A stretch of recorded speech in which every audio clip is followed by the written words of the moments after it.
Here we start.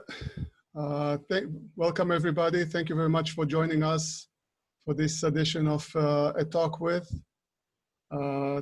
It's a big honor and very big privilege to host this meeting and to have as a guest the head coach of the US Women's National Team, member of the FIVB Coaches Commission, and 3 times Olympic gold medalist, and more titles, Mr. Karch Kiraly.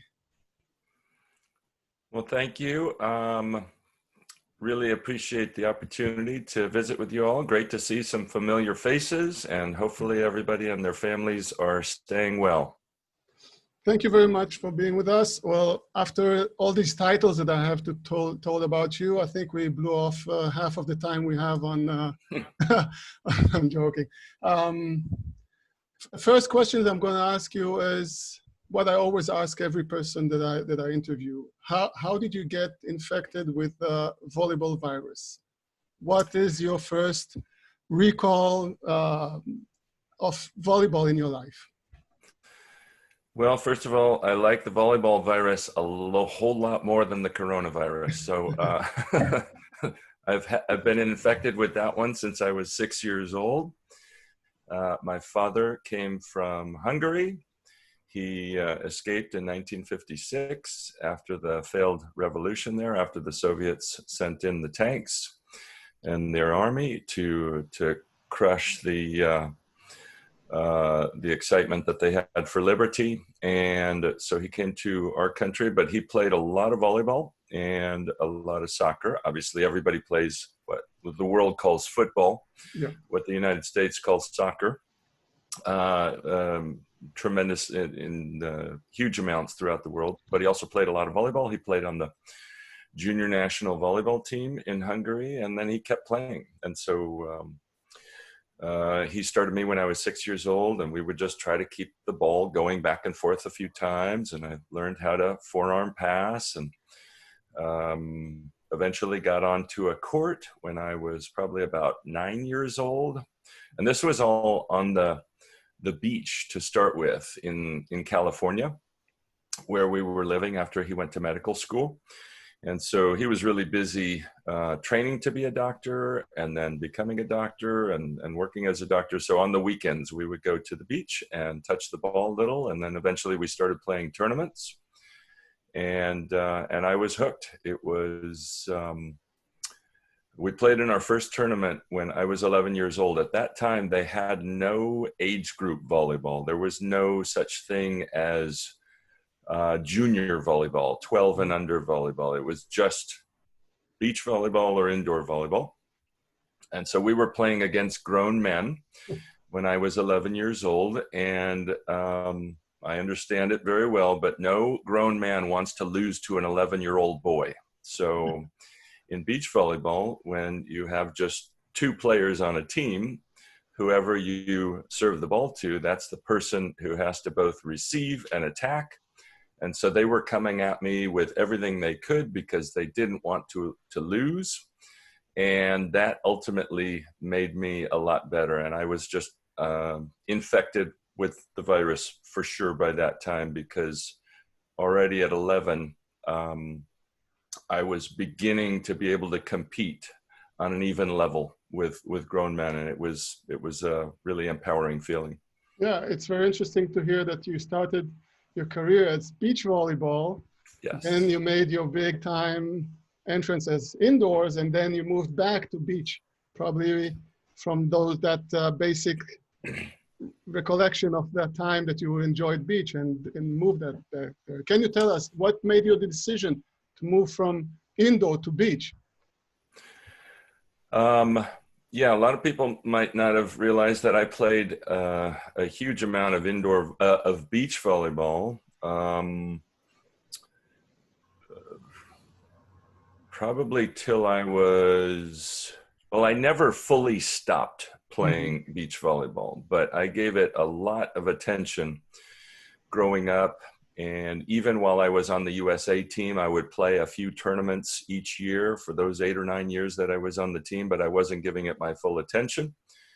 And And so after giving about 9 years of my life to indoor volleyball, because at that time when I was on the USA team, it wasn't structured like it is now, where you see almost all national teams, they play professionally somewhere for part of the year, and then the other part of their life is playing with their national team in the summer and fall.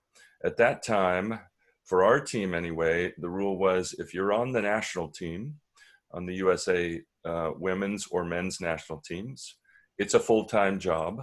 You do it 11 and a half months out of the year, and we were not actually allowed to play professionally overseas. And so we had a choice to make, and I'm very happy with that choice to play with the US men for about 9 years. But after that, after giving it everything I had for that time, I was ready to get back to the game that I had started playing, the beach volleyball side. But I've been a huge fan of both sides for as long as I can remember. I really got started getting into indoor volleyball probably at around 14 or 15 years old. Mm-hmm. As indoor in the US team, you won 2 Olympic gold medals.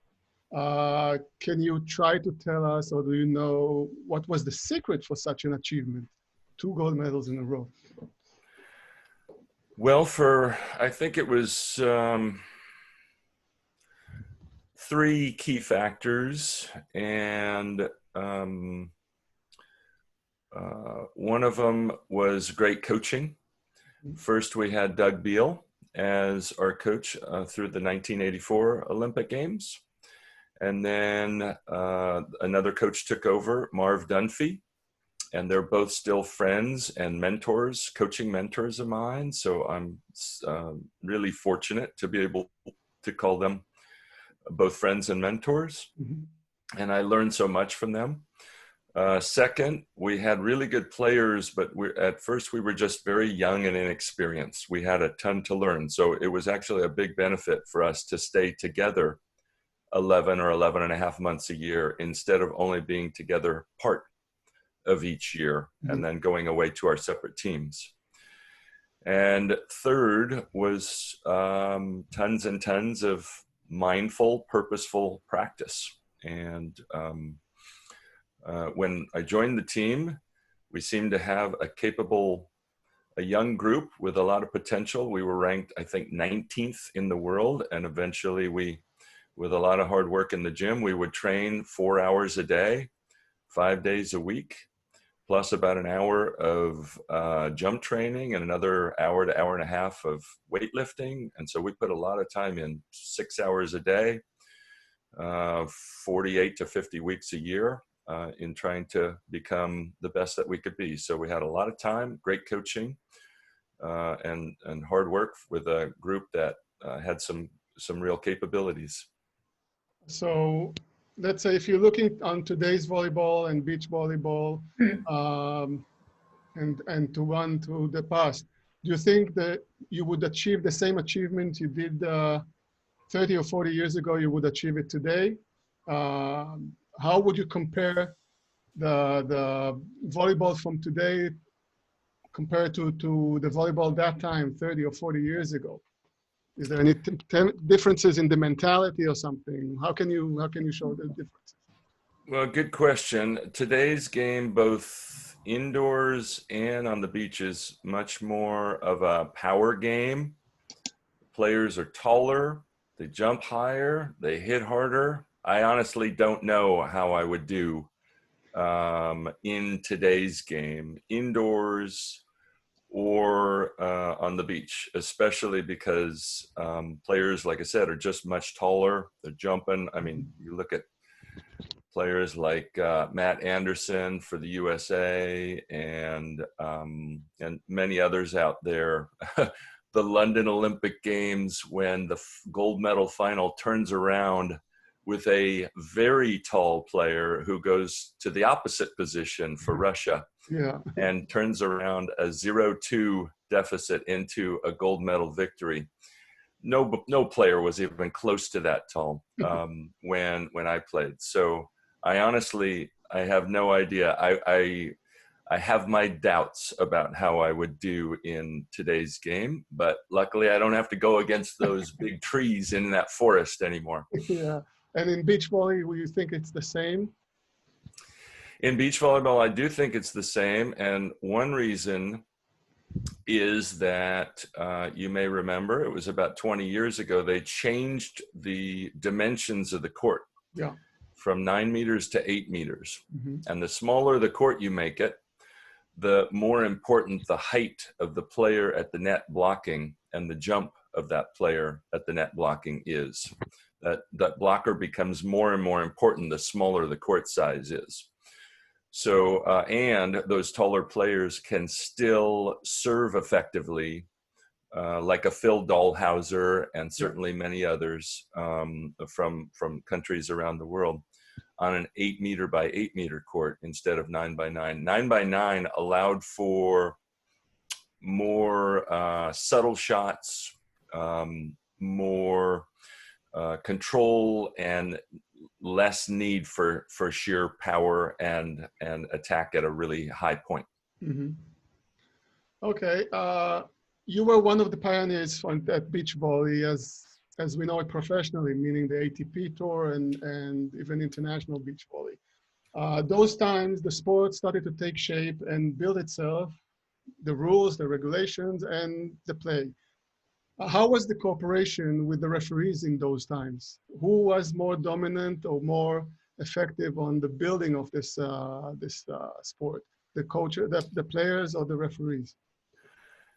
Well,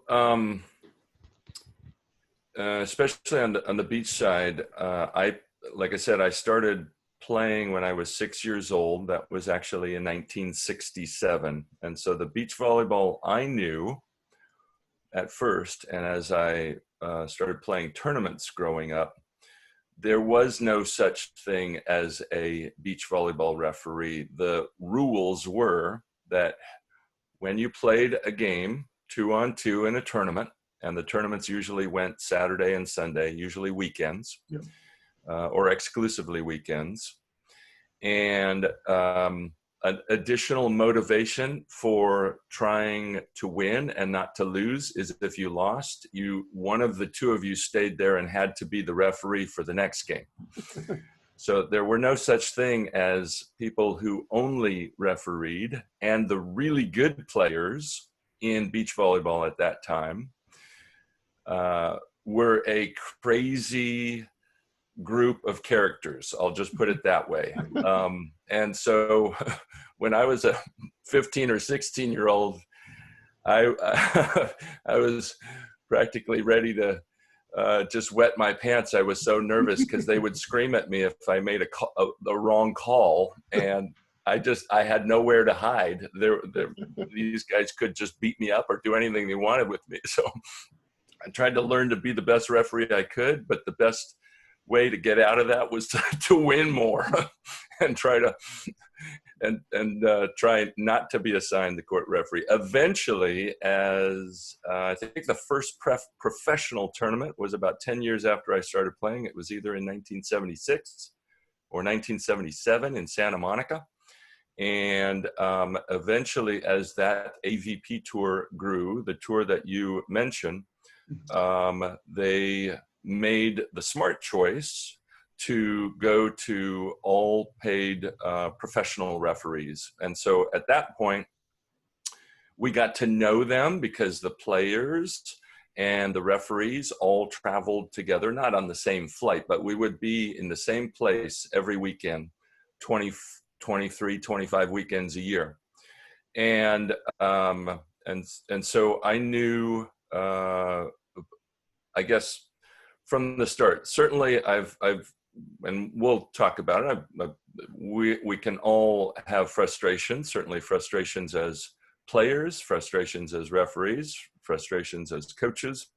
But I think I had a little more empathy in general because I had to do it from an early age myself. We all had to do it.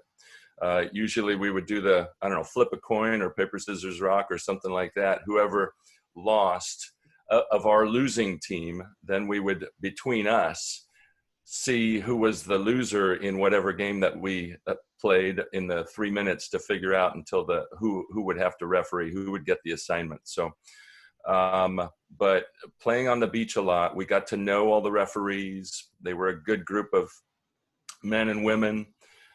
They did their best, and they do, just as players do their best. And we're certainly, none of us are perfect as players, so we can't expect perfection out of referees either. Do you feel that the referee's impact on the match today is more important than the past? In your opinion, what has changed in the role of referee today compared to the past? First of all, I think it's a more difficult, for the same reason that I'm not sure how I would do as a player, is the explanation for why it's more difficult to referee now than it was 30 years ago. There is just so much power, and the ball is going so fast. There are plays that I see, and I'm standing right there, and I can't tell whether the ball was in or out, and it was right in front of me. And so I have to, we're in a really fortunate time where, at least at the highest levels, we have video challenge and things like that. I think in general, that's helping referees be able to do their job more easily. And so I think the tendency is to let the, I think this is a good thing, to let the play go more. We can figure out afterward, if with video challenge, what happened in case there's I guess a question or a dispute. But it is a really tough game, as the game is faster and more powerful. It is really difficult to referee that game. It would be difficult for me to play that game. And so, but I also think that video challenge is just helping people be better. I feel like I don't think the level of refereeing has ever been higher than it is right now. And is it going to be perfect? No. But are we players and coaches perfect? No. But I'm really impressed with the women and the men who are doing this very often thankless job. And so just wanted to send out a huge thank you to all of you who do this out of the love of the game and out of, having to travel, all the travel that you do.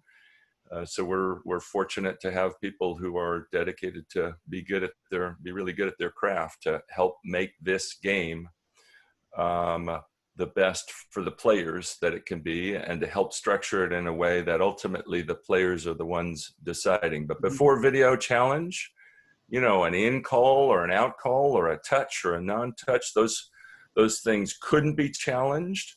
And so it seemed like there were more, I guess, missed calls, not purposefully, but just because with the help of video challenge now, I think it's helping people see the game better, which is, again, really difficult to do with the ball traveling so fast and the players, both women and men, playing such a power game. Yeah, for sure. Before we start to touch the refereeing points here and the discussion on the referees, last question: when you arrive to a match, are you still excited? Are you nervous, calm? Do you prepare yourself mentally for the match? I guess I'm a little of all of those, and that's a good thing. If I didn't feel anything, then yeah, I'm a little excited, a little nervous, a little calm, all of those.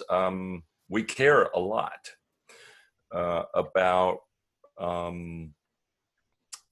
how the match is going to go, especially when we're playing country versus country like that. The players care a ton, the coaches and the staff on each team care a ton. And if I didn't feel anything, that would probably be the time to stop coaching, because it would show me that the passion has I guess seeped away. So yeah, get a little of all of those, and it's great. Game days are like no other.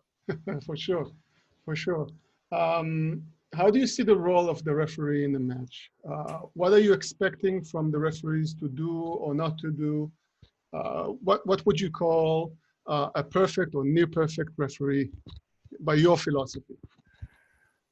Well, like I said, there are no perfect coaches. I'm certainly in the imperfect coach group. No perfect players and no perfect referees. But I think the referees that we tend to appreciate are the ones, and that's most referees, who are just trying to facilitate, trying to be a collaborator in this thing called a volleyball competition, and trying to do it in a way that will ultimately allow the players on the court to decide the match. That the play and the players are the ones who are going to determine the outcome. And collaborator in another sense of, I think it helps when referees, when players and teams feel or perceive that a referee is willing to listen to if they have a question about something, there might be a disagreement, but to allow a captain or a coach to feel like they understand the question, they understand why the question was being asked, and then they might give an answer. Well, no, I understand what you're asking, but this is what I saw, or this is what we called. And so just this ability, because I think probably when coaches and players get a little more frustrated, and this doesn't happen very, very often these days, as it seems like it's much more of the collaboration factor is high. But if a referee acts a little more like a dictator and just says, nope, this is the way it is. Your question is not a valid question. There was the play wasn't close, denies when it was a close play. And there are close plays. There are lots of tough calls to make. But if a referee doesn't acknowledge that I think raises the level of frustration for players and coaches, rather than saying, yeah, it was close. This is what I saw. Yeah, we can see sometimes, and we can witness coaches get fired up or players get fired up with arguments with the referees. Sometimes it can result because of misunderstanding the rules or why the referee whistled as he did. And sometimes because of a mistake that the referee didn't see correctly the ball or the situation. We can also have language challenges too, because obviously we have teams from all over the world. Mm-hmm. And so those teams can be speaking in whatever language, maybe not a common language with the referee, with the women and men referees that are there. So a language can also lead to miscommunications and confusion. So when we see, maybe let's talk from your experience, what can cause you to get fired up at the referee, to get angry at him? How do you get or lose your confidence in that referee itself? Well, like I said, I think, at least this is for me, I can't answer for all coaches, but for me, I think it helps to have a little acknowledgement from the referee to say, somehow to send a signal like, I understand why you are contesting, arguing with this call. I understand it was a close call. It's not an easy call to make, but here's why I made it. Just somehow figuring out a way to send that signal instead of sending a signal or the opposite would be sending a signal of, well, of course, there was no question. This is what it is. And I don't see any rational basis for you to be asking a question, to disputing the call. So just, I think it helps to have some acknowledgement that these plays can be close, and referees certainly care a lot, players care a lot, coaches care a lot. You get to something like a World Cup, an Olympics, a World Championships, mm-hmm. Everybody wants to stand at the top of that podium, and the margins, the differences between teams are so tiny. Often in a long, hard-fought match, 2.25, 2.5 hours, the teams ultimately at the end of 5 sets, they might have scored the same number of points. Maybe one team scored 100 points and the other team scored 100 points. Mm-hmm. And one team wins 15-13 in the 5th game, in the 5th set. And so that's where those margins are so fine. And that's where coaches and players will at least put in an argument to try to make it 101-99 instead of 100-100 if they were convinced that a certain play happened a certain way. Okay. Did you meet any referees, top referees in your top matches that you have had that were, as you said, maybe more strict and unaccepting any arguments or any changes of mind? I think I encountered that generally more as a player, several decades ago in the 1980s and early 90s. But there were also a number of good referees then, and just giving a captain or a coach a few seconds to be heard instead of waving them off and just saying, no, your question is not valid. Mm-hmm. Your dispute is not valid. Taking the time to establish a little rapport and to acknowledge that these are close plays. It's a really tough game, like I said, to referee, especially now. I think even more now than it was when I was playing because of the power and the speed of the game, both on the female and on the male side. So taking a few seconds to, for example, instead of telling a captain to go right back, no, we have to play. Let's get the next play going. Mm-hmm. To allow that captain to come over and ask a quick question, maybe give a quick explanation. I think it goes a long way for captains and coaches to feel like it's a good collaboration, which is what so many referees are aspiring to do, to collaborate and make this a great match and make it a match that the players ultimately determine the outcome. Of course. We referees, we have a lot of resources to keep ourselves updated and professional. We have the rule book, the case book, the guidelines. Do you, as a top coach, do you update yourself, your understanding of the referee's job? Are you trying to have, some understanding how the referee works and how he makes his decisions? And does it to help yourself work with him during a match itself? Yes. One of the top referees from our country, Patty Rolfe, I'm sure a lot of you know her. She worked, she and I think Susanna worked the gold medal match in Rio for the women, and they're just two of many really good referees. Obviously, Patty will never work one of our matches. No referee works a match of her or his own country. Yeah.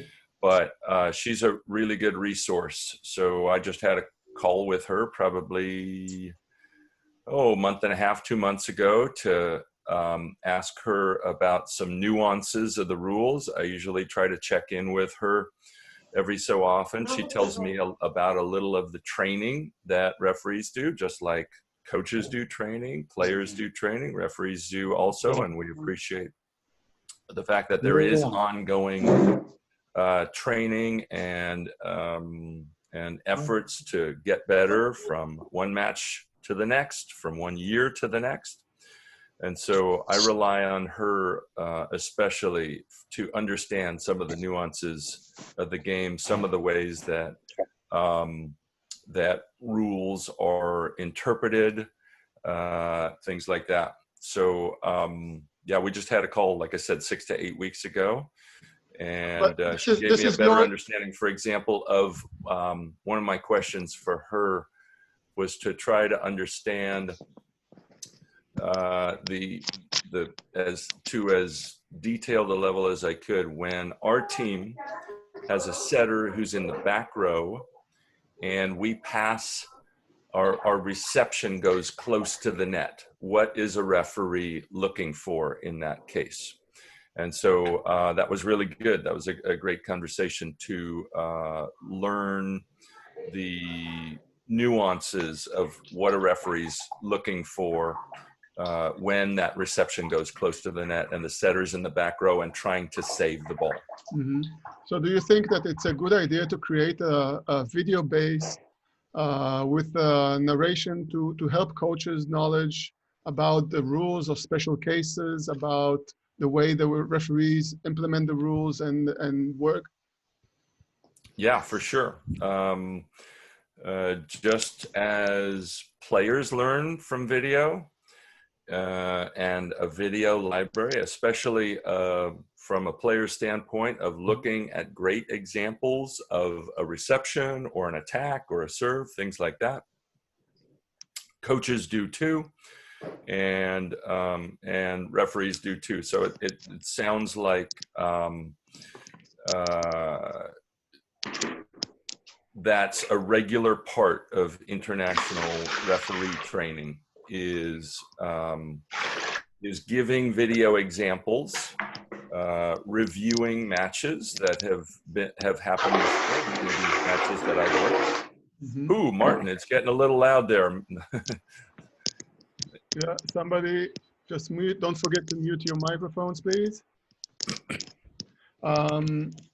We had a meeting with the coach of the men's, the Polish men's national team, Vital Hainan. A very, very colorful coach that has done a lot of work. And he said that during our meeting, he said that, just a second, let me see if I can find. Yeah, we gotta have Martin mute here. Martin, mute. There we go. There we go. Okay. Sorry. So during the meeting with Vital, he said that a better dialogue is needed between the referees and the coaches. He offered to have the meetings between the coaches and the referees prior to the match or even after the match. He suggested that coaches will give even points, like we have referee coaches that give us the after the match, they give us their points or their feedback, so that coaches themselves could give us some points and remarks on the referees. What is your opinion about these ideas? Do you think more dialogue between coaches and referees will help reduce the misunderstanding or the tension that there is sometimes on court? Sure, I'm open to that. In some of our bigger tournaments, especially tournaments where you play matches, the next match might be 24 hours later, less than 24 hours later, when you play several days in a row, like World Cup and World Championships. There's not a lot of time between one match and so as soon as one match is done, we might have a very quick review, but then already be thinking about the next opponent. Mm-hmm. So in some tournaments, there's not a lot of time for that, but I think that's a good idea. For that matter, it might not be bad to solicit feedback from both directions. So that is asking coaches for some quick feedback on how they thought the referee did, and asking referees on how they thought the coaches did in terms mm-hmm. of behaving with respect, maybe challenging or debating calls, but not in a demeaning way.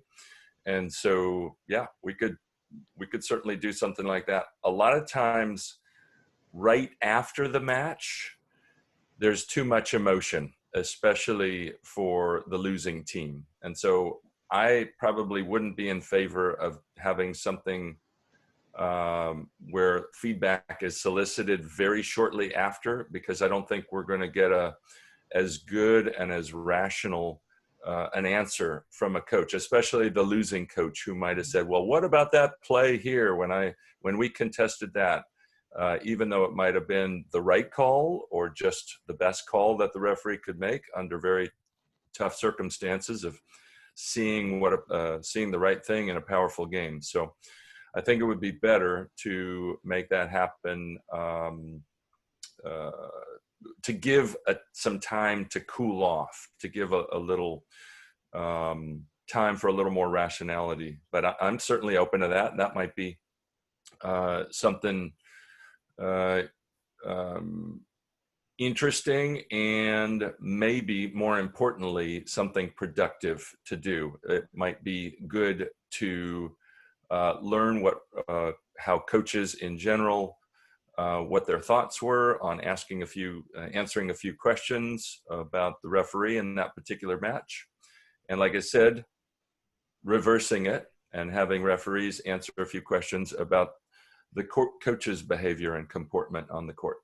One of the things that Vital said, that he was disappointed that technical meetings were canceled, because that was the platform where the coaches and the referees would meet and could have some kind of dialogue and talking about rules or implementation or questions, anything that would give some kind of a dialogue before the match. And he said this was the main point, to meet the referees, to meet the coaches, to have some kind of connection between them, and for that to be able to ask the questions, and probably even to put a little bit less pressure during the match and tension between both the teams, both sides.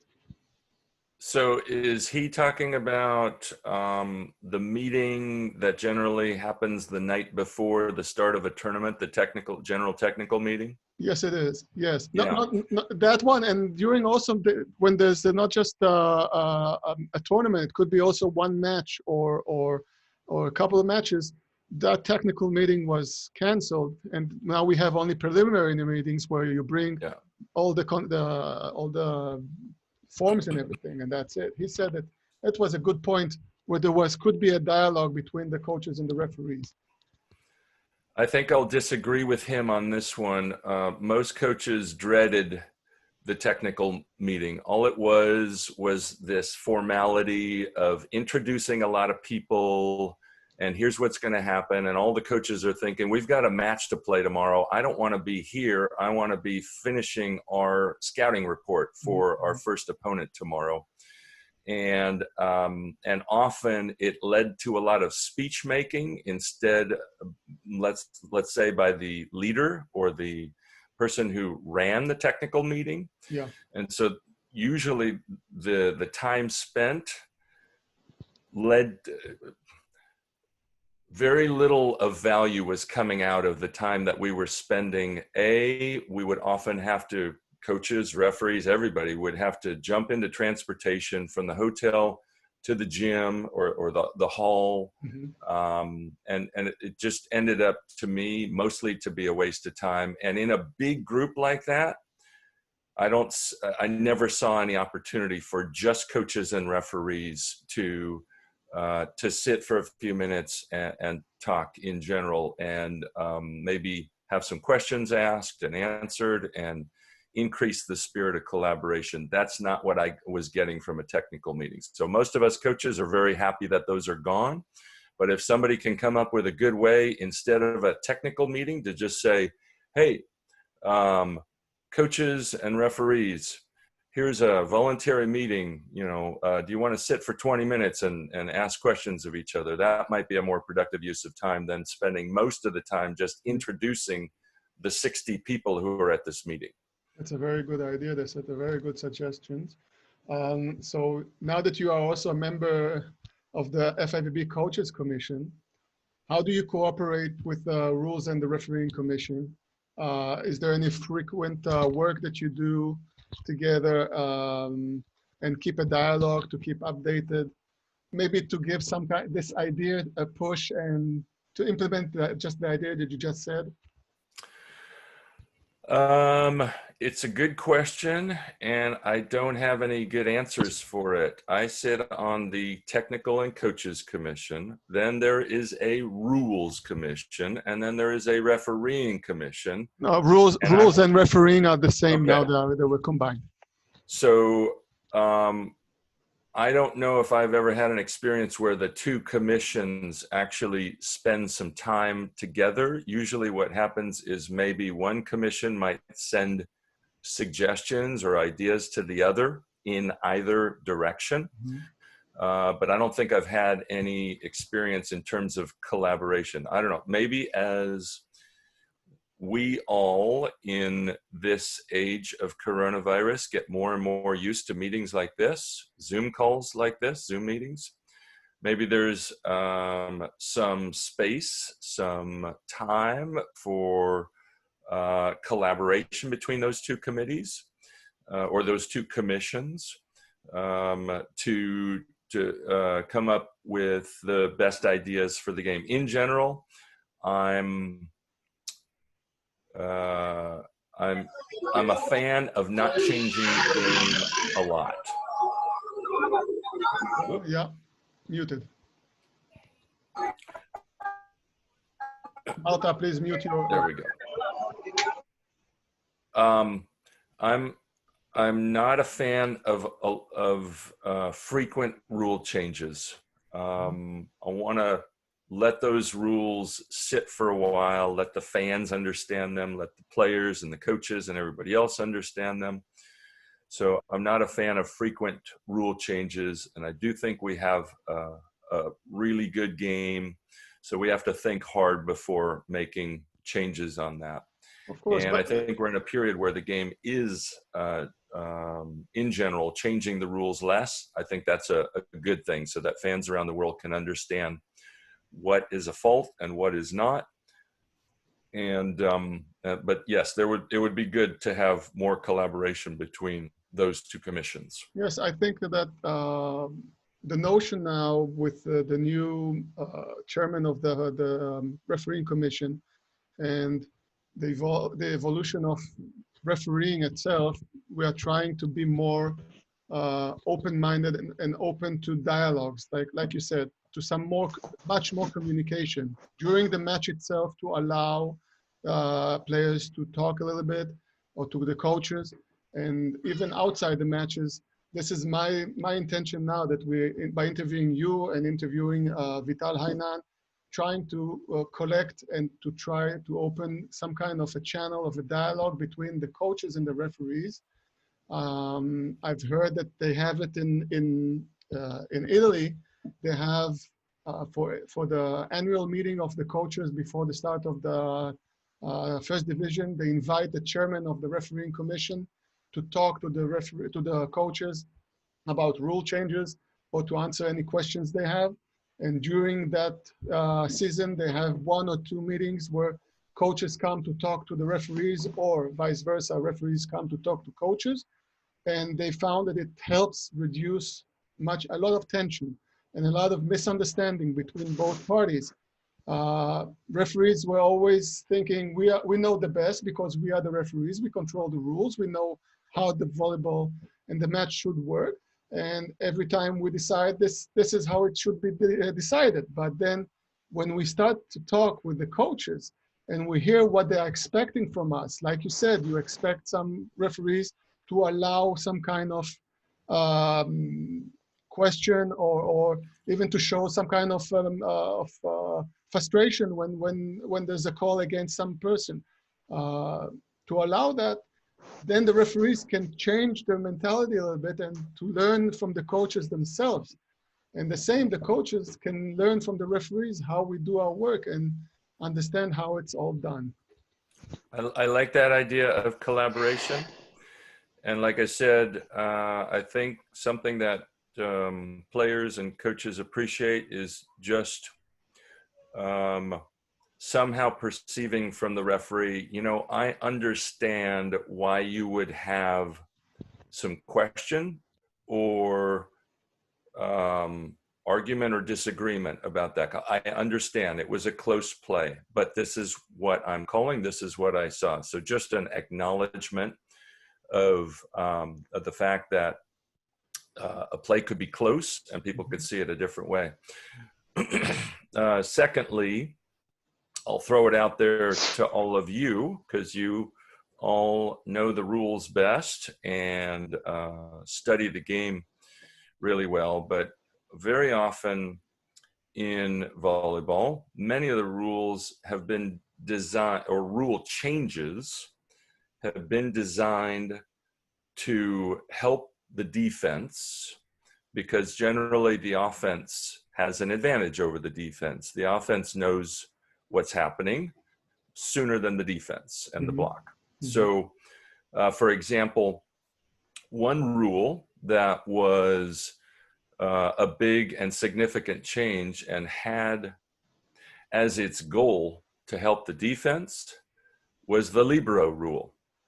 But what people didn't take into account was that the libero not only made the defense better, but they made the reception better, and it neutralized. It actually had no effect on helping the defense over the offense because it improved the reception of the offense. So the rule, with utterly good intentions, was to maybe get a few more longer rallies. Those are the rallies that fans and spectators appreciate, when it's not just serve, reception, set, attack, and the rally is over, but it travels across the net a few times. So for, I don't know, for a very long time, because I started playing on in beach volleyball, I've thought that a really easy rule to help the defense a little, and would be easy for referees, easy for everyone to, referees to call, and everybody to understand, is just to eliminate any one hand, open hand touch.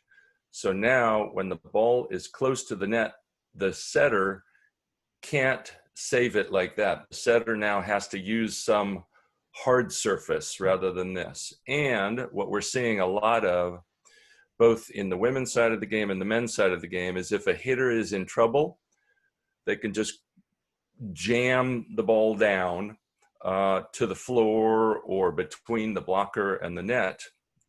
This is for both, like I said, both women and men. It's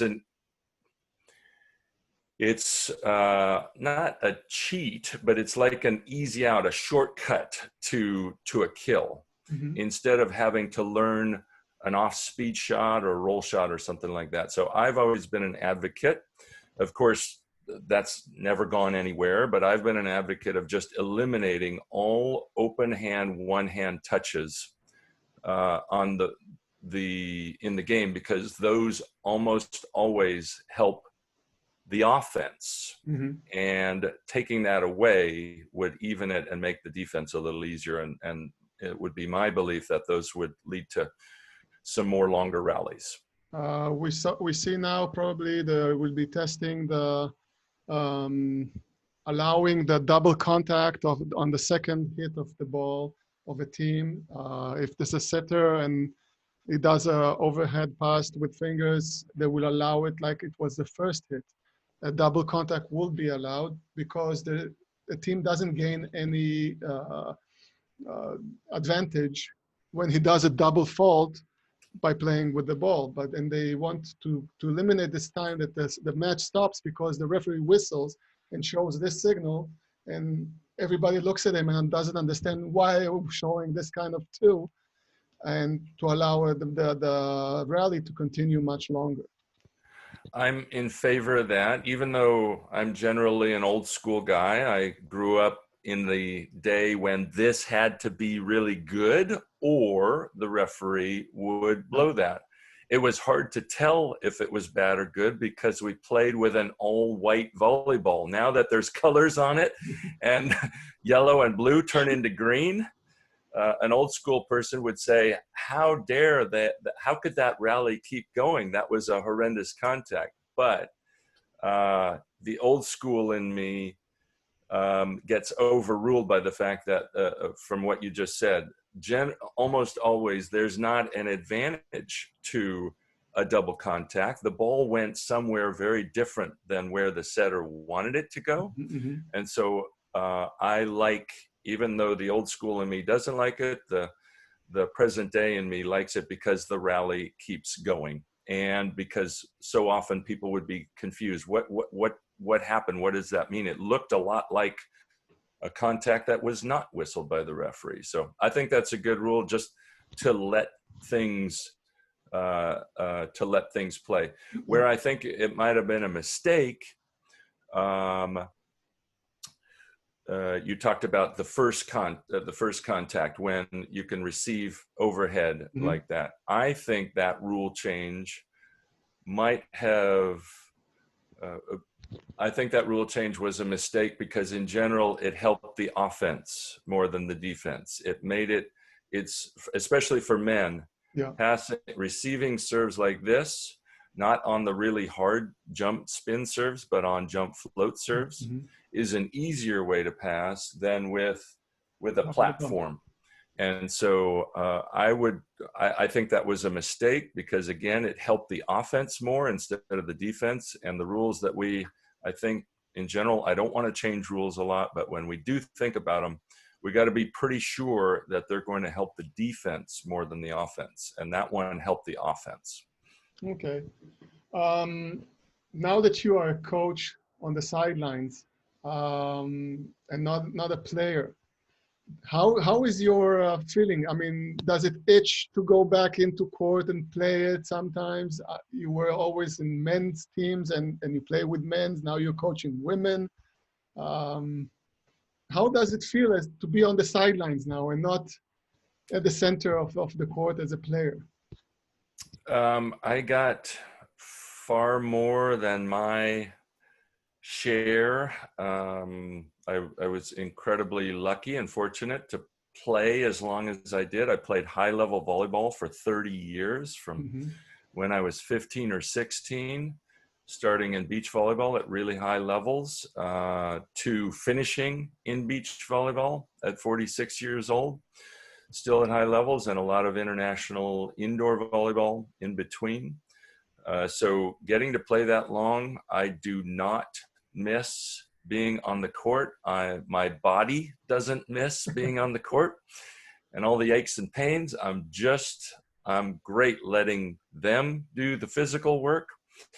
It's certainly different being a coach where you have a little less impact on what's happening actually on the court, but it's a different kind. It's teaching, it's mentoring, it's managing, and it's facilitating people, because ultimately we're trying to put the responsibility in the players' hands. They're the ones, whether they're female or male, who have to make the real-time, they have to see what's happening and make the real-time decisions that are going to maximize that group of 6 people who are standing on the court, maximize their chances of winning that point.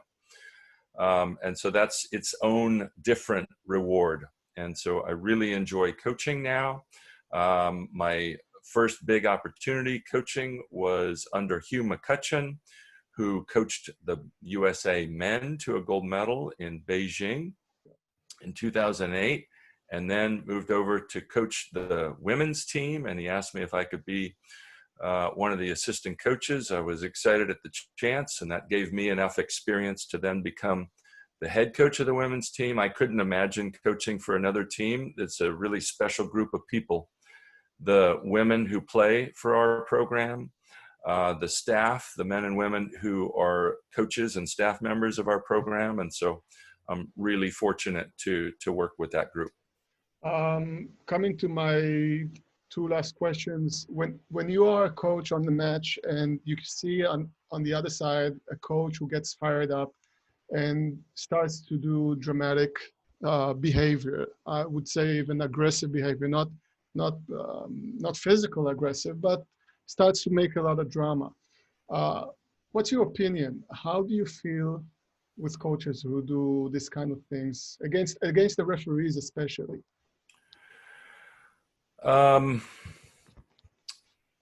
Nobody else hears you. It's only you and me here, so we're not going to tell them. No, what I would say is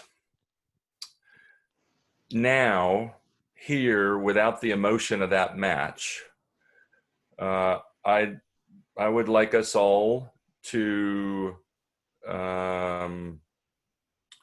find a minimum level of respectful behavior for the game, for the fans, for the referees, for everybody. But I also know that when tensions get high, I think I'm more calm than most coaches, but I've gotten really frustrated at calls before.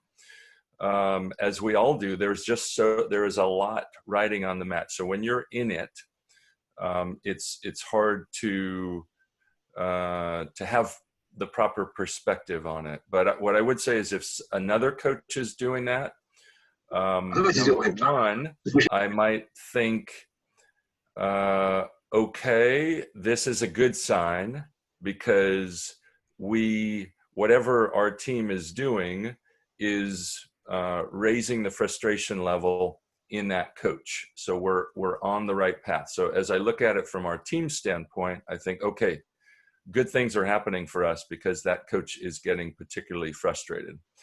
Secondly, I try not to watch it a lot, because what that coach, I'm not responsible in any way for the behavior of the coach across the net. And I don't want to get involved I don't even want to think at that time. That's not the time to think, well, why is that coach doing that? That coach shouldn't be doing that. It's a clear call. I don't even want to time with about the behavior of a coach across the net. I need to put all my efforts into our team. So I tend not to put a lot of thought into it. But after the match or between matches, there are certain coaches, and we don't need to name names, but certain coaches are more demonstrative than others. I'm sure you all know them better than I do, even because you see them more. Some of them even use this kind of drama to gain pressure on the referees or to gain points. Sometimes they do that to cause the other team to lose their concentration, or to come out and make your temper get angry. They use it even sometimes knowingly, to use this drama to get points or to get some power, some affection and things. Absolutely. And that's one reason why I don't pay a lot of attention to it. It has no bearing on what I do as a coach and what our team does. So the other two components of that are probably to attempt to influence a referee and put some doubt in a referee's mind for the next call. So I would imagine the referees have three choices.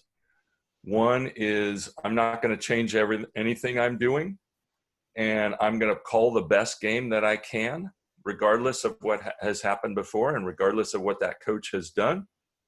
Another would be, and I can't imagine many referees would do this, but another would be, oh boy, that coach got really mad. I better think twice before making a close call against that team. And then the coach's strategy worked.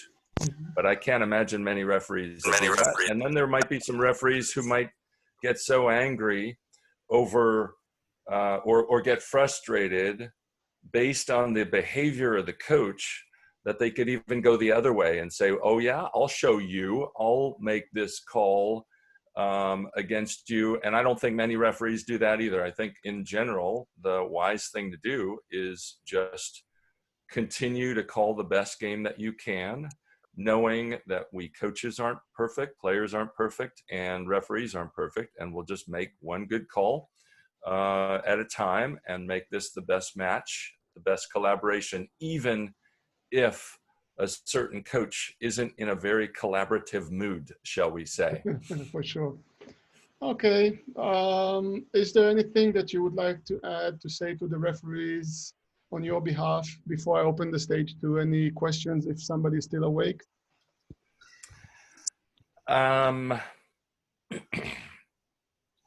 I guess the main thing would be just thank you for working hard at your job and working to be good at your craft, because good referees, it's human nature. Let's say I go to a hotel, and something goes wrong, or I get poor service at the hotel, it's human nature that I'm much more inclined to write a letter and register a complaint when things didn't go well during my hotel stay. But when things go well, most people don't take the time to write a letter of thank you and say, thanks, my stay went well. It's human nature to complain more than to acknowledge when things went well. So that same human nature probably applies to refereeing. Certainly it did when I was young and we players had to referee, but I never got a thank you when I had a match where nothing went wrong and it just went nicely. But here I am to say, thank you for all those times that things go well. We appreciate what you're doing and appreciate that it is a really difficult job, especially in today's game with all the speed and the power that's in the game. So we'll all just keep doing our best, as imperfect as we all are. Yeah, one of the most common saying is that if you don't remember who was the referee in the match, probably he did a very, very good job. There you go. And the opposite would be, wow, nothing went wrong. That's a good time to send a quick letter of thank you. Hey, great match. But of course, human nature dictates that we usually don't do that. Unfortunately, we notice and respond to when things go wrong a lot more than when things don't go wrong. For sure. Thank you very much, Mr. Karch, for being with us. If anybody has a question, please, you can unmute yourself and ask Mr. Kiraly. We are open now. Hello? Yes. Can you hear me? My name is Alexei. Yes. Karch. Yeah. Once I've been watching a match that you comment, and first I would like to thank you because I really enjoy your commenting of the games. It's incredible. And you said, I think about these Norwegian couple, Volley Vikings, that you said Todd Rogers' boring style of the game. And what I would like to ask. Hello? I think I heard you say something about George Rogers, but I don't know if I was following that. Okay, so you were commenting a game and you said something like, so these guys play Todd Rogers' boring style. And, okay, can you hear me? As in the beach volleyball player, Todd Rogers? Yeah. And my question is that when I watch old games, like minus 10 years, I see the style for every single person. And now the more youngsters come, they play more or less the same game. And the difference between them is in physical conditions. Do you agree, not agree? Could you say something about that?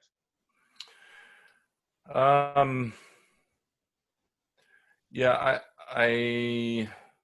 I don't remember saying that, but I certainly, I think Todd Rogers was a great player. It was said in a very kind and respectful manner. I take some words out of the part. I think what I would say is he was a really consistent player, and that's the hallmark. One of the hallmarks of greatness is somebody who can do the same thing over and over and not make an error 90 or 100 times in a row. That's how you could. Exactly what was in the game. So guys worked hard, did their job, they won, and you say it was very common. So it was with respect to Rogers and to the guys.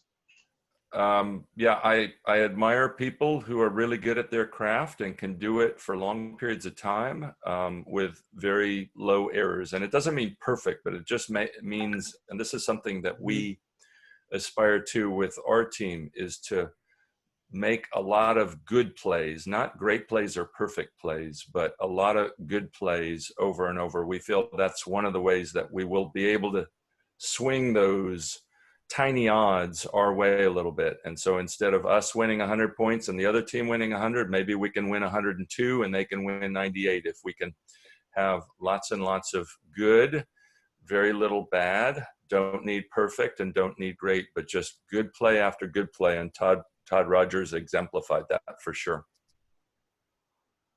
No, I admire Todd Rogers for all his career. But my question is that don't you think that now the style of youngsters is the same for everybody? So not like, and so when he touched the ball, you could recognize him immediately. And now there are a lot of very strong players with that achieving great results, but they are all the same. Are you talking more beach volleyball or indoors? Yes, beach volleyball. Yeah, I'm not watching enough beach volleyball these days. I'm spending too much, almost all of my time. I certainly understand Todd's game and greatly admired it, but I haven't watched enough. I'm not familiar enough with the players from around the world to be able to answer you effectively. Okay. Thank you very much. You're welcome. Anybody else wants to ask any questions? May I have some questions? Please. Danica, Slovakia. Hello, Karch. Just one question. Nowadays, if you have to play a game, what would you choose? Beach volleyball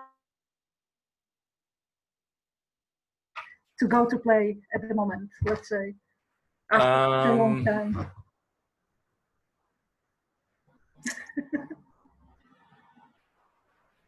Well, if I had to play, it wouldn't be very pretty.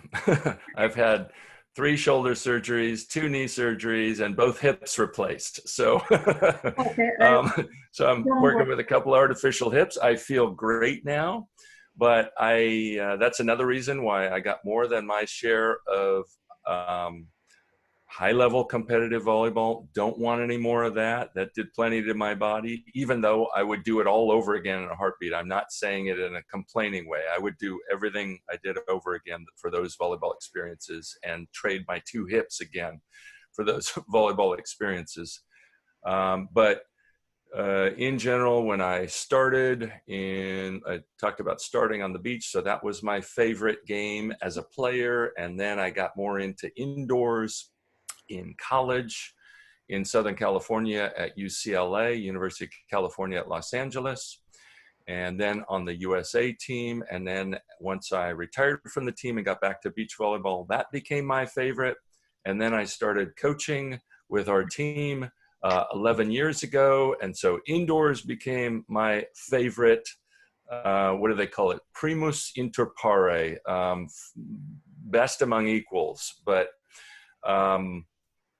But as a fan, I love both versions. And if I were to go play, I would have just as much fun playing with our sons on the beach or playing a little indoor volleyball. I don't do a ton of playing, but when I do, that's one reason I had surgeries, is so that I could still enjoy playing some. So it's a really close match, and I wouldn't call it one clear winner in that. I should try being a referee, and then we'll see. Here's a question for referees out there. Beach players who don't work matches with a coach, they almost always have a coach, but they work alone during competition, or indoor players, are there noticeable differences? Again, I'm not watching a lot of beach volleyball these days, but are there differences in the way players behave when you compare beach versus indoors, or are they about the same? And are there differences between female and male? Well, I'm a referee for indoors, so I cannot tell you anything about beach. If we have any beach referees who want to answer the question.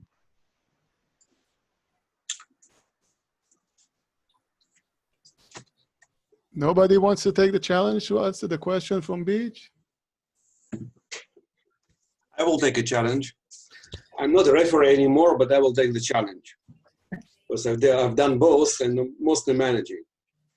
Mr. Kiraly, I think that beach volleyball players on the top level has much more ego than the indoor players. And the indoor players are most of the time, the coaches do the great job, they don't do it. So it's much easier to whistle an indoor match player-wise than to whistle the beach volleyball. On top of that, the beach volleyball is much more difficult because of the sun and the amount of work you are doing and rest of it. So it is easy on all levels, by the way. It's not only on the top level, it's even starting with the kids and going upwards. Thanks for that answer. That makes sense. Okay. So if no other questions, I would like to thank you very much, Karch, for being with us, for your time, for your opinions, for your philosophy, for your kindness.